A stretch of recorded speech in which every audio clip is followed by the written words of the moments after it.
ልጅ እኮ በጭቃ ጠፍጥፈን የምንሰራው ነገር አይደለም አይደል እንዴ? ታዲያ እኔ ሳይነን ባይኔ ማየት ጠልቼ ነውማ።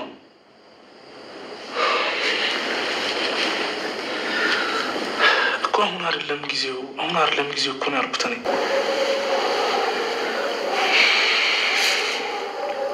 በቃ እኔ ነኝ አሁን መውለድ የማልፈልገው እሱ አይደለችም። ምንድነው? ማነው? አባዬ ነው። አንሹ እንዳይዘጋቱልኝ። በቃ መልሰሽ ደውይላቸው። በዚህ ሰዓት መቼ የሚሆን ነገር ፈልገው ነው የሚሆነው። እሺ እደውላለሁ። ምንም አይነት ድምፅ እንዳታወጣ እሺ? ድምፅማ አወጣለሁ እንጂ ልጃቸው ከምን አይነት ሰው ጋር እንዳደረች ማወቅ አለባቸው። ኧረ ኪራ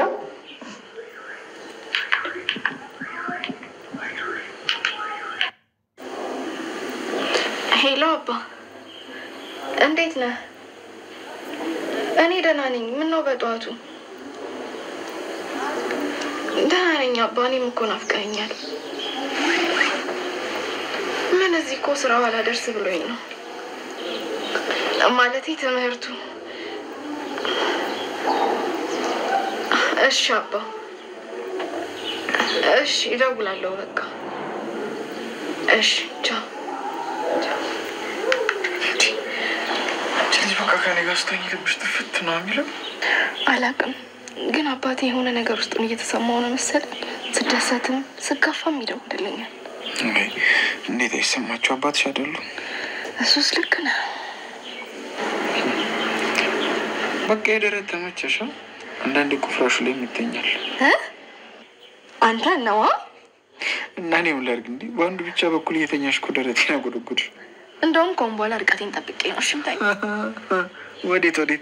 ሰላም እንዴት ናችሁ? ደህና ናችሁ? የቻናሌ ቤተሰቦቼ በያላችሁበት ሰላማችሁ ይብዛልኝ። ለቤት አዲስ ይሆናችሁ እንደተለመደው ማለት ነው የደውል ምልክቱን በመጫን ቤተሰብ ይሁኑ። ነባር ቤተሰቦቼ አብራችሁን ስላላችሁ እጅግ በጣም አመሰግናለሁ። እንግዲህ ጽናት ተከታታይ ድራማ በክፍል 63 እንሆ መጥተዋል። ትናንትም ዛሬም ተከታታይ ነው የመጡት ማለት ነው። እንግዲህ ያው በክፍል 62 አንዳንድ ነገሮችን አይተናል ማለት ነው።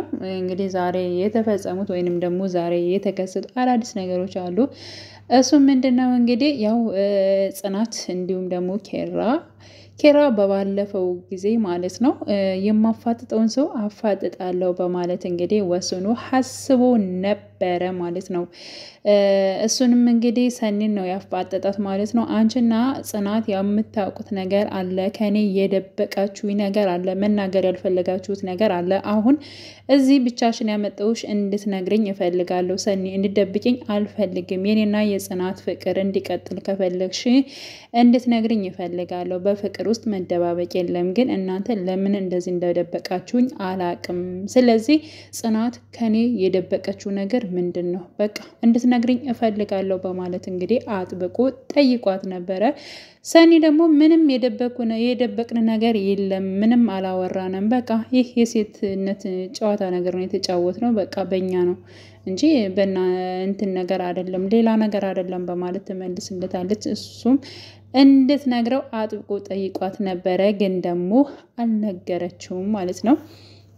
ሌላው እንግዲህ ናሆሜ በጣም ተጨንቋል ማለት ነው። ምሩም እንደተጨነቀችው በባለፈው ፓርት ላይ አሁንም ናሆሜ ተጨንቆ ነው ያለው። እናቱ ደውላለት ነበር በጧቱ ማለት ነው። እንግዲህ ደውላ ለምንድነው ልጅ ማትወልዱት? ለምንድነው ወደኋላ የምትለው? የልጅ ማየት እንፈልጋለን፣ ለምንድነው ናሆሜ በማለት እንግዲህ እናቱ ጠይቀዋለች።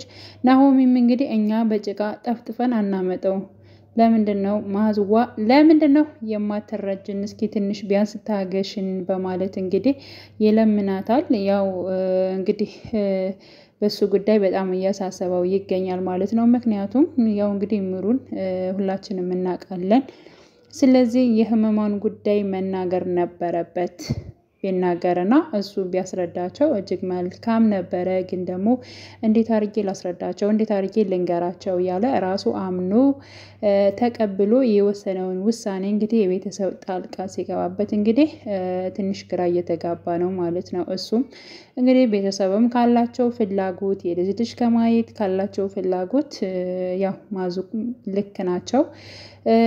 እኔም ቢሆን እፈልጋለሁ ግን ደግሞ እንደዛ አይደለም እኔ ምሩም ተስማምተን ነው እዚህ ውስጥ የገባ ነው በማለት እንግዲህ ራሱን እንትን አድርጓል ማለት ነው ለራሱ ወስኗል ለምሩም ቢሆን እንዳትጨናነቅ ነግሯታል ማለት ነው ይሄ ነገር እኔም አንቺም ወስነን ነው ያደረግነው ስለዚህ አንቺ በዚህ ጉዳይ በምንም አይነት ነገር እንድትጨናነቂ በፍጹም አልፈልግም በማለት እንግዲህ ነግሯታል እና ከዚህ ውስጥ በቃ ወጣ ብለሽ አሁን ፈታ እንድትይ እፈልጋለሁ በማለት እንግዲህ ሲያጫውታት ነበረ ፈታም ሲያደርጋት ነበረ ሌላው እንግዲህ የጽናት አባት ደውለው ነበረ የጽናት አባት እንግዲህ አንዳንዴ እንደ አባትነት የሚሰማቸው ስሜት አለ እሱ ምንድነው ጽናት አንዳንዴ ስታዝንም ስትከፋም እንዲሁ ደውሎ ይጠይቋታል እንዲሁም ደግሞ ደስ ሲላት በዚህ ሰዓት ደውለውላታል ማለት ነው እና ያው ደህንነቷንና ትምህርቷን እየተማረች እንዳለ ነው አሁንም የተናገረችው እንግዲህ ጽናት ደግሞ ከኪራ አባት ጋር ደውላ ነበረ የደወለችበት ምክንያት እንግዲህ ኪራ በጣም ተጨናንቋል ለምንድነው የተደበቀኝ ነገር ያለ በማለት እንግዲህ ናሆሜንም ጠይቆታል ምክንያቱም ከዚህ በኋላ እኔ ጽናትን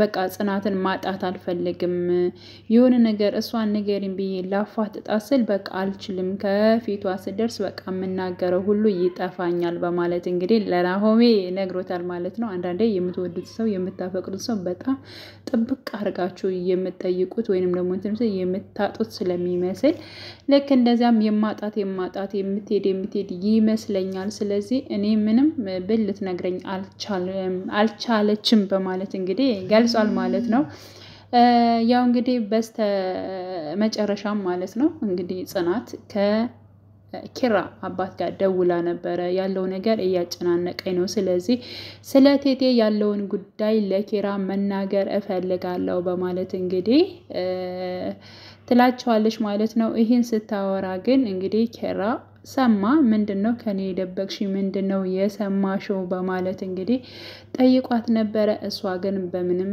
ልነግረው አልቻለችም በቃ ምንም አልሰማም ጓደኞቼ ጋር ነው ከነሱ ጋር ነው ያወራሁት በማለት እንደሁል ጊዜው ውሸቷን በመደርደር ያው እንዳይጠይቃት አድርጋለች ማለት ነው ቀጥታ ለናሆሜ ነበር በቃ የሆነ ነገር ደብቀኛለች እንደዚህ ነው ስላት አሁንም ልትነግረኝ አልቻለችም እኔ ምን ላድርግ በቃ እኔ ናሆሜ የሆነ ነገር በል እኔ እሷ ጋር መለየት አልፈልግም በማለት አሁንም ያው ነው ምንም የተለየ ነገር እንትን ያለው ነገር የለም ግን ደግሞ ናሆሜ በቃ አንተ ወደ ቤት ግባ እንግዲህ ሴቶችን እንጠይቃቸዋለን እናፋጥጣቸዋለን በማለት እንግዲህ ናሆሜ ወደ ቤቱ ሄዶ ያው ምሩን አፋጧት ነበረ ምንድነው አንቺ ጽናት እንዲሁም ሰኒ የደበቃችሁት ነገር ምንድነው ከኪራ ላይ የሆነ የተደበቀ ነገር አለው በቃ ኪራ ጥሩ ስሜት ላይ አይደለም ስለዚህ ከዚህ በላይ ጓደኛዬ አብሮ አደጌ የሆነው ኪራ እንዲጎዳ አልፈልግም ስለዚህ ንገሪኝ እባክሽን በማለት እንግዲህ ይጠይቃታል ያው እንግዲህ በመጨረሻ ምሩ ትነግረዋለች የኪራ እናት የካንሰር ህመምተኛ መሆኑን ያንን ነበር የተደበቀው እንግዲህ ነግረዋለች ማለት ነው ከዚህ በኋላ እስኪ እሱም በጣም ደንግጧል እዚህ በኋላ ምን ይመጣል ምን ይሆናል የሚለው ነገር እንግዲህ በነገራችን ላይ በቀጣይ ፓርት ኪራ ራሱ ይሰማል እንዲሁም ደግሞ የናሆሜ ቤተሰቦችም ስለ ምሩ ይሰማሉ የሚል ሐሳብ አለኝ እና እነዚህ ችግሮች ይፈታሉ ብዬ አስባለሁ እና ያው በክፍል 64 ሁላችንም በጉጉት የምንጠብቅ ይሆናል ውድ ቤተሰቦቼ እንግዲህ በዛሬው ፓርት ይሄንን ይመስላል በተረፈ ሁላችንም ወዳችኋለሁ አከብራችኋለሁ በያላችሁበት ሰላማችሁ ይብዛልኝ ለማለት ወዳለሁ ባይ ባይ